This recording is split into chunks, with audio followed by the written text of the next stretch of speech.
Mermaid by Jan Brett. Under the sea, an octopus family got ready for a swim before breakfast. Time to put on your new hat, baby, said Okasan. Baby did not like the floppy new hat. The hat was not happy either. As the octopus family set off behind their house, a little mermaid spotted their front door. Kinero had been drifting in a warm current with her pufferfish friend. Take care, Puffy warned. You never know who may live there.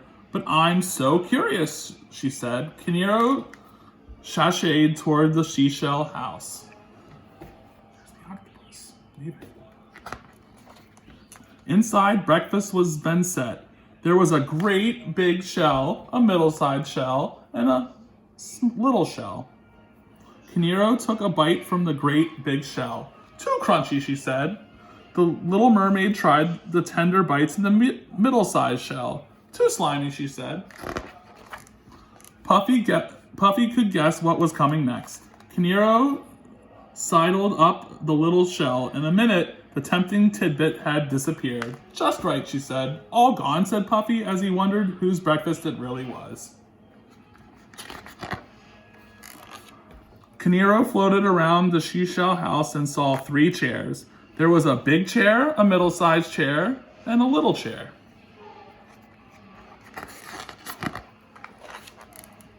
She sat down the large coral chair. Too many bumps, she said as she smothered her scales. Kinero wriggled into the middle-sized chair. Down she went. This chair is too slippery, she gasped.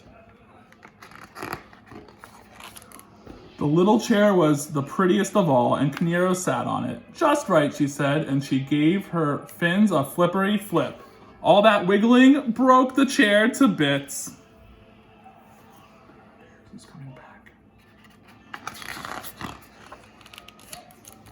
Kinero was sorry about the pretty chair, but not for long, because in the next room she spotted 3 beds.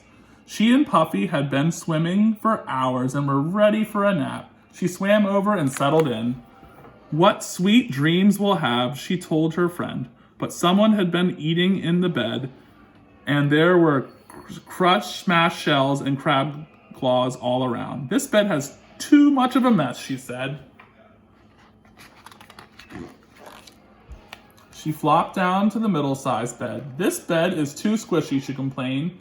As Kinero patted her tiara, she spied the last small bed.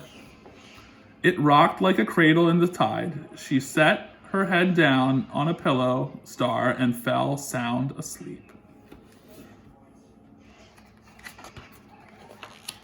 Soon the octopus family returned over the sandy shoals.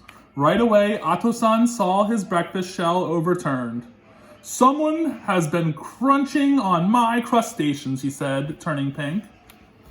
Akasan huffed. My breakfast has been splashed. She turned pinkish too. Baby looked around for her breakfast, but all she saw was the upside-down shell. Someone has been eating my breakfast, and there is nothing left for me, she cried.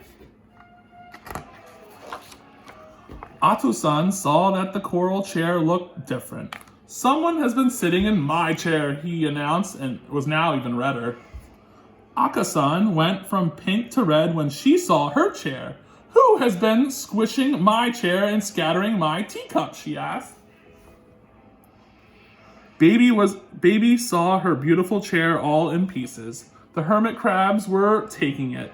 My chair is going, gone, she cried. Sensing something else was amiss, Ato-san squeezed into the bedroom. Someone has been sleeping in my bed. He blasted ocean water and kicked up star-shaped sand. Puffy felt the ripples as Ako-san jetted toward her bed. The soft seaweed she liked to drowse in was tangled and torn. Someone has been sleeping in my bed, she said.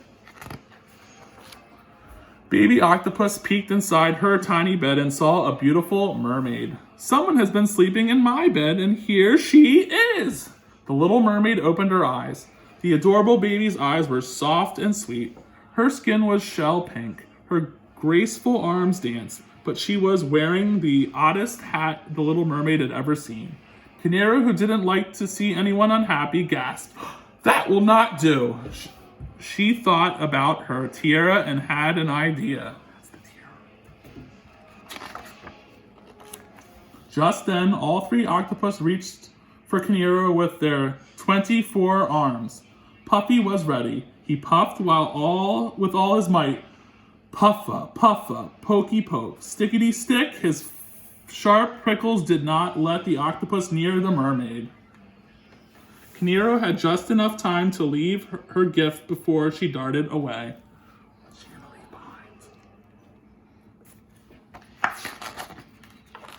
Kinero, Puffy, and their new friend, Eagle Ray, swam away from the seashell house. They couldn't stop smiling about baby octopus's crowning gift.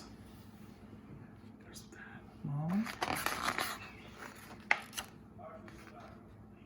She looked radiant in her beautiful new tiara.